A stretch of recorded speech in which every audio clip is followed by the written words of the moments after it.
جب کوئی اپنی بیوی کے پاس جائے تو یہ دعا پڑھے۔ رسول اللہ صلی اللہ علیہ وآلہ وسلم نے فرمایا، اگر تمہارا ایک آدمی اپنی بیوی کے پاس ہم بستری کے لیے جائے تو یہ دعا پڑھے۔ بسم اللہ الرحمن الرحیم، السلام علیکم ورحمۃ اللہ وبرکاتہ۔ محترم ناظرین، امید کرتی ہوں آپ جہاں بھی ہوں گے خوش ہوں گے، خیر و عافیت سے ہوں گے۔ جب کسی مصیبت پر پریشانی یا دشمن کا خوف ہو تو جس کو کسی دشمن سے خوف ہو یا اور کسی طرح کی مصیبت کا خوف ہو وہ اس دعا کو کثرت سے پڑھا کرے، انشاءاللہ تعالی دشواری دور ہو جائے گی۔ اور وہ دعا یہ ہے، فاللہ خیر حافظا وہو ارحم الراحمین۔ رسول اللہ صلی اللہ علیہ وآلہ وسلم نے فرمایا، جس شخص کے دل میں رائی کے دانے برابر بھی تکبر ہوگا وہ جنت میں نہ جائے گا۔ اس پر ایک شخص نے سوال کیا، اے اللہ کے رسول صلی اللہ علیہ وآلہ وسلم، ہر شخص چاہتا ہے اس کا لباس اور جوتے وغیرہ اچھے ہوں تو کیا وہ بھی جنت میں نہ جا سکے؟ اس پر رسول اللہ صلی اللہ علیہ وآلہ وسلم نے فرمایا، یقیناً اللہ خوبصورت ہے اور خوبصورتی کو پسند فرماتا ہے۔ تکبر کا مطلب یہ ہے کہ بندہ حق کو ٹھکرا دے اور لوگوں کو حقیر سمجھے۔ وقت اور وقت کبھی ساتھ نہیں چلتے، کبھی وقت ہاتھ چھڑا لیتا ہے تو کبھی وقت پر اگر اتفاق سے دونوں مل جائیں تو انسان کی تقدیر بدل دیتے ہیں۔ اللہ الرحمن سے دعا ہے کہ آپ کا وقت اور وقت ہمیشہ ایک ساتھ رہیں۔ نبی صلی اللہ علیہ وآلہ وسلم کا تہجد میں قیام، آپ صلی اللہ علیہ وآلہ وسلم نماز تہجد میں اتنا قیام فرماتے کہ آپ کے قدم یا پنڈلیوں پر ورم آ جاتا۔ جب آپ صلی اللہ علیہ وآلہ وسلم سے اس بارے میں کچھ عرض کیا جاتا تو فرماتے کہ کیا میں اللہ کا شکر گزار بندہ نہ بنوں؟ رسول اللہ صلی اللہ علیہ وآلہ وسلم نے فرمایا، میرے رب نے مجھ سے وعدہ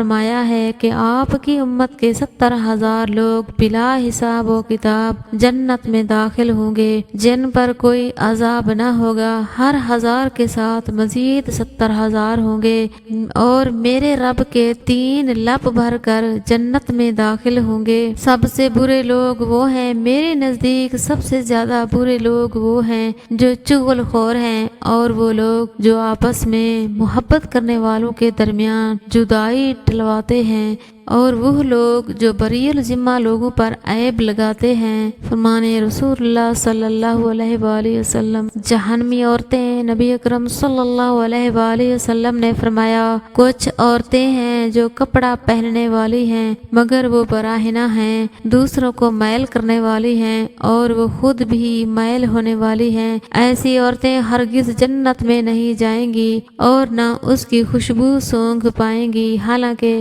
اس کی خوشبو اتنی دور سے آئے گی۔ شوہر کے سونے کے بعد عورت صرف 2 کام کر لے، بے تحاشا دولت آئے گی۔ جب شوہر، بھائی یا والد سو جائے تو عورت اپنے رزق میں اضافے کے لیے ان کے سرہانے کھڑی ہو کر 3 مرتبہ درود ابراہیمی اور 3 مرتبہ یا اللہ کا ورد 7 مرتبہ کرے اور یہ عمل تقریباً 1 ہفتہ کرے، انشاءاللہ رزق برسنا شروع ہو جائے گا۔ رسول اللہ صلی اللہ علیہ وآلہ وسلم نے فرمایا، اللہ تعالیٰ فرماتے ہیں، میرے ذکر کے لیے وقت نکالو، میں تمہارے کاموں میں برکت عطا کروں گا، ورنہ دنیاوی کاموں کی کثرت تم پر اس قدر مسلط کر دوں گا کہ تمہیں فرصت ہی نہ ہوگی اور سکون سے محروم ہوں گے۔ تم تھک مت جانا، اللہ تمہاری برداشت کی طاقت کو نہیں آزماتا، وہ تمہارے ایمان کا امتحان لیتا ہے اور انہی کا لیتا ہے جن کو اپنا دوست بنانا چاہتا ہے۔ اللہ کو تمہاری برداشت کی حد معلوم ہے اور اللہ کبھی تمہیں اس حد سے زیادہ غم نہیں دے گا۔ تمہیں لگتا ہے اب ہم تھک گئے ہیں مگر تھکتا تمہارا ایمان نہیں، بس حوصلہ گھبرا جاتا ہے۔ جب اللہ کن کہتا ہے تو ناممکن ممکن ہو جاتا ہے اور دعائیں مقدر پہ بھاری پڑ جاتی ہیں۔ تنہائی میں رونے والا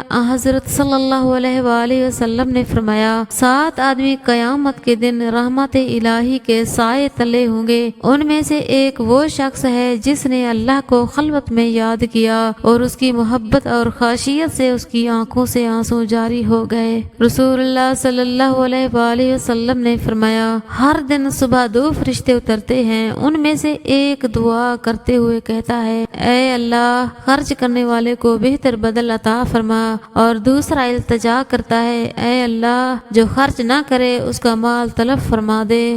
ایک بار جبرائیل علیہ السلام نے عرض کی یا اللہ میں آپ کی عبادت کرنا چاہتا ہوں۔ اللہ جل جلالہ نے فرمایا کر لو۔ انہوں نے 2 رکعت نماز کی نیت کی اور ایسے نماز ادا کی کہ 40,000 سال کے بعد سلام پھیرا۔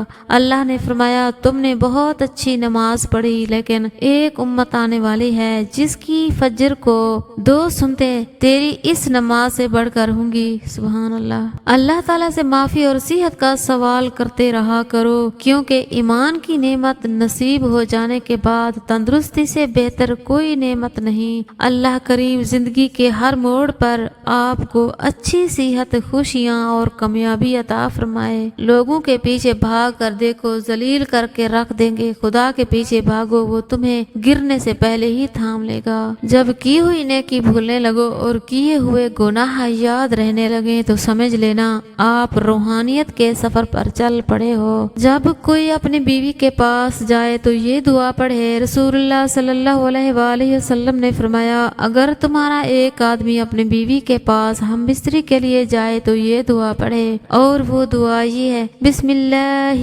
اللہم جنبنا الشیطان وجنب الشیطان ما رزقتنا۔ شروع اللہ کے نام سے، اے اللہ ہم کو شیطان سے دور کر دے اور اس صحبت کے نتیجے میں جو اولاد ہمیں عطا کرے اسے بھی شیطان سے دور رکھ۔ بس ان کے درمیان جو اولاد بھی مقدر ہوئی اسے شیطان نقصان نہیں پہنچا سکے گا۔